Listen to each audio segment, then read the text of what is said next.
사무엘상 25장 1절에서 22절 말씀 우리 함께 읽겠습니다.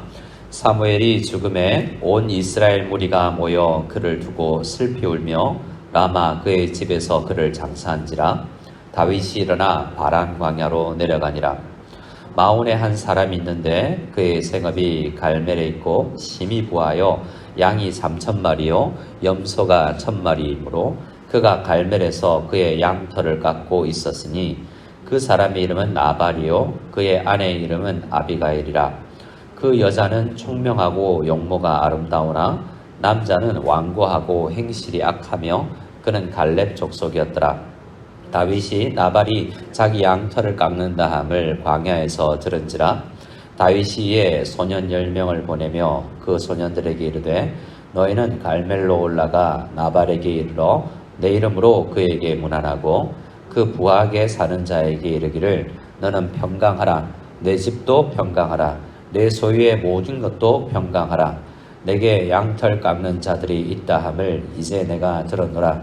내 목자들이 우리와 함께 있었으나 우리가 그들을 해하지 아니하였고 그들이 갈멜에 있는 동안에 그들의 것을 하나도 잃지 아니하였나니 내 소년들에게 물으면 그들이 내게 말하리라. 그런즉 내 소년들이 내게 은혜를 얻게 하라. 우리가 좋은 날에 왔은즉 내 손에 있는 대로 내 종들과 내 아들 다윗에게 주기를 원하노라 하더라 하라. 다윗의 소년들이 가서 다윗의 이름으로 이 모든 말을 나발에게 말하기를 마침에 나발이 다윗의 사환들에게 대답하여 이르되 다윗은 누구며 이새의 아들은 누구냐? 요즘에 각기 주인에게서 억지로 떠나는 종이 많도다. 내가 어찌 내 떡과 물과 내 양털 깎는 자를 위하여 잡은 고기를 가져다가 어디서 왔는지도 알지 못하는 자들에게 주겠느냐 하는지라.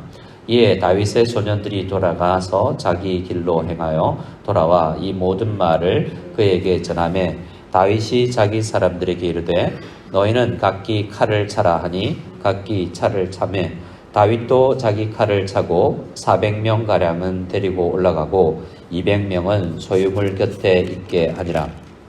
하인들 가운데 하나가 나발의 아내 아비가일에게 말하여 이르되 다윗이 우리 주인에게 문안하러 광야에서 전령들을 보냈거늘 주인이 그들을 모욕하였나이다.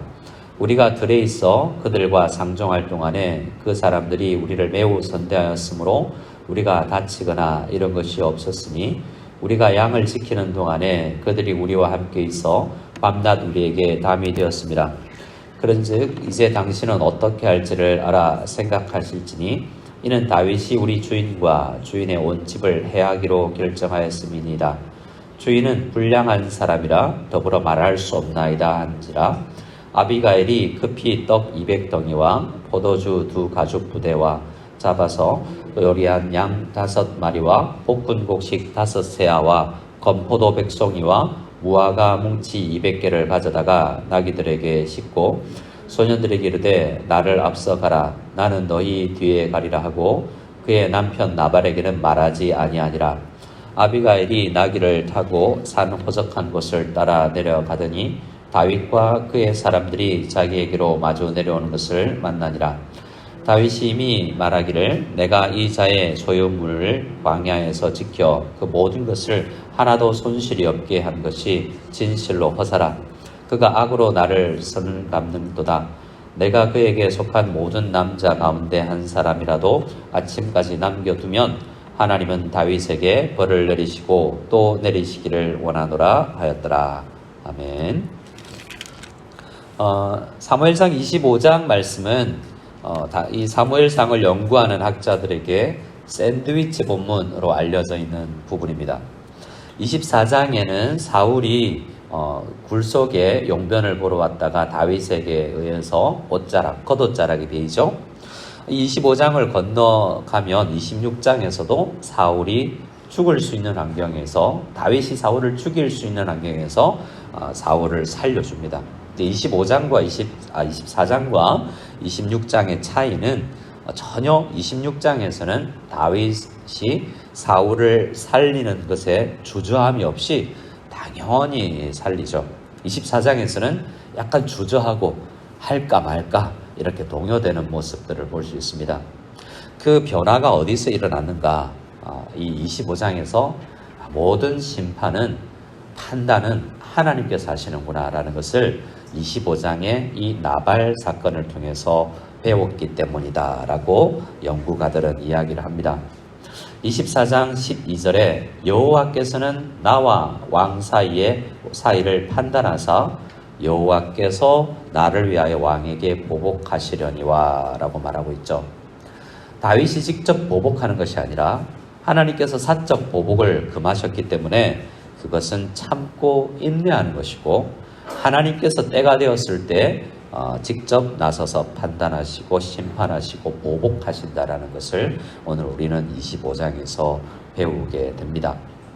자, 2절부터 이 이야기가 시작되지만 1절에 사무엘이 죽은 이야기가 있죠. 해석하기가 참 쉽진 않습니다. 사무엘이 죽었습니다. 사무엘상 1장은 사무엘의 탄생 이야기로 시작됐지 않습니까? 라마다임 소빔의 이 엘가나라는 집에서 사무엘이 태어나는 이야기로 시작을 했고, 이제 25장에서 그의 긴 사역의 삶이 마무리되는 부분에 있습니다. 아주 단순하게 그냥 죽었고 온 이스라엘 무리가 모여서 그를 두고 슬피 울며라고 이야기하고 있죠. 그런데 이 상황에, 이 장례식에, 사무엘의 장례식에 온 이스라엘 무리가 참여했다라고 이야기하는데, 사울도 갔을까? 다윗도 갔나? 참 모르겠어요. 다윗이 아마 이 둘은 휴전을 하고 이 큰 선지자의 이 사사의 죽음 앞에서, 그 앞에서까지 우리가 싸울 수 없으니 이 둘에게 모두 다 중요한 스승이니 다윗과 사울이 함께 장례식을 참여하고 헤어졌을 수도 있겠다 싶은 생각이 듭니다. 그리고 다윗이 일어나서 바란 광야로 가는데요. 바란 광야는 광야 중에서 이스라엘 땅 저 밑에 이제 이 시나이 반도가 시작되는 그 부분입니다. 아주 먼 지역이에요. 앞에 이런 마온, 갈멜 이야기가 나오는 지역과는 거리가 한참 있는 곳입니다. 그것도 다윗이 홀로 갔다라는 생각을 두게 하는 말씀이죠. 아마도 사무엘이 이 다윗이 사무엘의 죽음 앞에서 인생 전체를 되돌아보면서 내가 이 고난 중에서 도망다니는 이 모든 것들을 묵상하는 시간으로 홀로 바란 광야의 시간을 보내었을 것 같다라는 생각이 듭니다. 때로는 모든 것을 정리하기 위하여서 이렇게 바란 광야 같이 우리도 머리를 식히고 마음을 집중하는 그런 금식이나 기도나 집중하는 시간이 필요하다는 것을 또 알게 되는 부분이기도 합니다. 자, 2절부터 22절까지는 이제 앞으로 길게 마온에 살고 있는 이 나발이라는 사람 이야기인데요. 이 이야기는 3절 하나로 다 설명이 되는 이야기이기도 합니다. 3절 말씀을 보면 그 사람 이름이 나발이고, 나발이라는 뜻은 사실 히브리어로 바보라는 뜻입니다. 이름 자체에 그 사람의 운명이 거의 결정되어 있다시피 하죠. 그 사람이 아내가 있는데 이름이 아비가일입니다. 그 여자는 총명하고 용모가 아름답지만 정반대로 남자는 완고하고 행실이 악하며 그는 갈렙 족속이었습니다. 분명히 이제 이 나발은 사울을 상징하는 사람이라고 할 수 있습니다. 그렇게 이 사람은 하나님 앞에 바보 같은 인생을 살았던 사울 왕을 대변하는 사람이죠. 완고하고 행실이 악하며 갈렙 족속이었다라고 이야기하는데, 이 갈렙 족속이라는 단어, 칼리비라는 단어는 갈렙 족속이라는 말도 되지만 마치 개 같은 이라는 아주 행실이 부도덕한 부분을 또 해석하기도 한다라고 합니다. 어쨌든 이 남자 나발은 악한 사람의 대명사라는 거죠. 무엇을 보면 알 수 있습니까? 그 사람이 2절 중반에 보면 심히 부하여라고 해요. 그냥 부자가 아니라 그냥 이 부자 중에서 심히 부하다라는 엄청난 큰 부자였다라고 이야기하고요. 그 부자가 게다가 양털을 깎는 날이었습니다. 양털을 깎는 날은 이 추수하는 날과 같고, 그 동네에 사는 거지가 와도 그냥 돌려보내지 아니하는 문화가 당시에 있었던 아주 큰 잔칫날입니다. 농부들도 이 목양을 하는 이 하인들도 쉬는 날이기도 하죠. 먹고 즐기는 날입니다. 누구나에게 베풀 수 있는 그런 날이라는 것을 우리가 알고 우리 말씀을 보면 이 소식이 4절에 다윗에게도 광야에 있는 다윗에게도 들립니다. 그래서 소년 10명을 보내서 아주 정중하게 부탁을 하죠. 사실 이후의 말씀들, 이 나발의 종들의 증언을 보면 15절에서 17절에 그들이 직접 하는 이야기를 보면 이 다윗과 함께 있던 600명이 우리를 보호해 주었다. 그래서 우리가 편안하게 하나도 잃지 않고 지금까지 왔다라고 고백을 하는 것을 볼 수 있습니다. 그러니 다윗은 마땅히 내가 보호해 줬으니 보호비를 달라고 이야기해도 될 판인데 아주 정중하게 6절 한 절에만 해도 5절에서는 내 이름으로 정중하게 문안하라 라고 보내는 사람들에게 이야기하고 6절에는 너는 평강하라, 내 집도 평강하라, 내 소유의 모든 것도 평강하라 라고 하면서 샬롬을 3번이나 빌어줍니다. 아주 정중하게 그에게 부탁을 하는데요. 어느 정도로 또 부탁하냐면 8절 하반절에 내 손에 있는 대로라는 것은 아주 조금이어도 좋습니다. 한 움큼이라도 좋으니까 우리에게 자비를 베푸소서라고 정중하게 이야기합니다. 내 손에 있는 8절 하반절에 내 손에 있는 대로 내 종들이라는 것은 600명의 다윗과 함께 있는 사람들을 이야기하죠. 또 내 아들 다윗에게, 자기를 다윗이 뭐라고 소개하냐면 나는 너의 아들과 같다라고 표현하고 있죠. 아주 정중한 표현입니다. 아주 고급스럽게 이렇게 말을 직접 친서를 쓰다시피 해서 보내죠. 근데 대답이 돌아오는데 어떤 대답입니까? 10절에 나발이 다윗의 사환들에게 대답하여 이르되 다윗은 누구며 이새의 아들은 누구냐? 요즘에 각기 주인에게서 억지로 떠나는 종이 많도다 라고 이야기하면서 나 다윗 모르겠는데 그 도망친 애잖아 라고 이야기를 하는 거죠. 11절에는 내 거, 내 떡, 내 양털, 내 고기, 내 거를 왜 내가 알지도 못하는 근본도 모르는 그 사람에게 내가 줄 이유가 뭐 있냐라고 이야기하면서 다윗을 인정할 수 없고 다윗에게 아주 큰 수치를 안겨주는 대답을 합니다. 그래서 어떻게 이야기하죠? 13절에 다윗이 일어나서 칼을 차고, 여기서도 칼이 3번이나 나옵니다. 마치 6절에 평강이 3번이 나오는 것처럼 13절에는 칼이 3번이 등장합니다. 너희는 각기 칼을 차라 하니 각기 칼을 차매 다윗도 자기 칼을 차고, 이 샬롬과 칼이 대비되고 있지 않습니까? 다윗은 화가 났어요. 그래서 나발을 죽이려고 합니다. 왜 그렇습니까? 은혜를 모르는 사람이라는 거죠. 오늘 그래 말씀을 통해서 우리가 하나 생각하는 것은 물론 보복은 하나님께서 하고 판단은 하나님께서 하는 것이지만 은혜를 몰라서는 안 된다는 생각을 해야 됩니다. 당장 다윗이 죽이지 않더라도 하나님께서 분노하실 일이고 결국 이후의 말씀 36절에 가면 하나님께서 그를 치십니다. 하나님께서 은혜를 알지 못하는 자들을 미워하신다는 거죠. 우리가 찬양했던 것처럼 우리는 그 크신 하나님의 사랑, 하나님의 측량하지 못하는 사랑으로 살아가는데 그걸 보지 못하니 우리의 예배가 바로 드려지지 못합니다. 예배는 받으려고 오는 시간이 아니지 않습니까?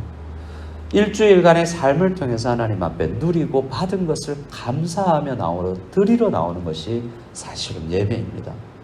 우리가 하나님 앞에 주십시오 하고 기도하고 예배 드릴 수 있고 뭔가 은혜 베풀어 주시기를 생각할 수도 있고, 물론 예배 안에서 은혜가 베풀어지는 시간이지만 우리의 믿음을 눈을 열어서 평소에 늘 함께 하시는 하나님의 구원의 은혜와 이후에 우리를 보호하시는 다윗처럼 보호하시는 은혜를 아는 것이 중요합니다. 근데 나발은 은혜를 모르는 사람이었다는 거예요. 다윗은 자기가 베푼 은혜를 알지 못하는 그에게 화를 내고 죽이려고 합니다. 하나 생각해 볼 것은 너무 이상하잖아요. 다윗은 자기를 여러 번 죽이려고 하는 사울을 기름 부음 받은 자라고 생각하며 죽이지 않고 참고 있습니다. 그런데요, 단 한 번 자기를 업신여겼다고 해서 이렇게 죽이려고 하죠. 우리가 권력이 있으면 분노 앞에서 죽이려고 합니다. 힘이 없으면요, 숨어서 욕을 하죠. 우리는 분노를 다스린다고 생각하지만 힘이 없기 때문에 참는 정도일 수도 있습니다. 오늘 이 25장에서 다윗은 배워요. 나는 기름 부음 받은 자라고 누구에게는 참지만 내가 이길 수 있는 사람에게는 참지 못하는구나 라는 것을 결국 배우게 되는 것입니다. 그래서 21절 22절에 보면 다윗의 마음이 드러나 있죠. 이 자의 소유물을 광야에서 지켜 그 모든 것을 하나도 손실이 없게 한 것이 진실로 허사라. 그가 악으로 나의 선을 갚는도다. 그 집에 있는 한 사람도 내가 살려주지 않겠다라고 칼 들고 가고 있는 이 다윗은, 이 다윗도 하나님의 은혜로 자기가 이렇게 600명을 거느리고 힘이 주어졌다는 것을 깨닫지 못하고 착각하고 있는 부분입니다. 이렇게 조금 배운 듯하면 우리는 또 흔들리고 미끄러지게 되는 것을 보게 됩니다. 결국 이 모든 것을 통해서 우리는 주어진 것을 하나님의 은혜로 모든 사람에게 동일하게 베푸는 이 은혜에 대한 사고, 이것을 배워야 되겠습니다. 또 하나 우리가 생각해야 될 것이 있는데요. 14절에서 17절에 이 나발의 집에 있는 하인들 중에 한 명이 여주인 아비가일에게 가서 진실을 전하고 있습니다. 우리 집에 다윗이 사람들을 보냈는데 주인이 그들을 모욕하고 보냈습니다. 이러면 안 됩니다. 15절에 17절에 그 사람들이 우리를 어떻게 도와줬는지 우리가 증인입니다. 그런데 문제는 17절에 당신 남편은 주인은 불량한 사람이라. 이 불량한 사람이라는 것은 사무엘서에서 2장에서 엘리의 두 아들에게 불량자라고 불렀던 단어와 똑같은 단어인데요. 주인은 말이 통하지 않습니다라고 여주인에게 이야기하지 않습니까? 어떤 의미에서 이 아비가일은 말이 통했던 거죠. 자기 남편 욕하는 건데도 아비가일은 듣고 있습니다. 어떻게 생각할지를 잘 생각해서 판단하십시오라고 한 사람, 하인들 중에 한 사람이 전화해주고 있는데요. 오늘은 여러 가지도 있지만 사실은 이 다윗의 이 살기를 아비가일이 잠재워 주지만 그것이 가능하게 했던 사람이 하인들 가운데 한 사람이다라는 것도 생각할 필요가 있습니다. 14절에 이 하인들 가운데 하나, 이름 없는 이 사람이 없었으면 다윗이 배우지 못했습니다. 이름이 등장하지 아니하는 무명의 한 사람이 아비가일에게 진실을 정했고, 아비가일은 생각했고, 아비가일은 다윗에게 찾아오게 됩니다. 우리는 하나님 나라의 역사가 이름 없는 무명 성도들의 기도와 진실 어린 조언들을 통해서 이루어져 가고 있다는 것을 생각할 필요도 있는 것이죠.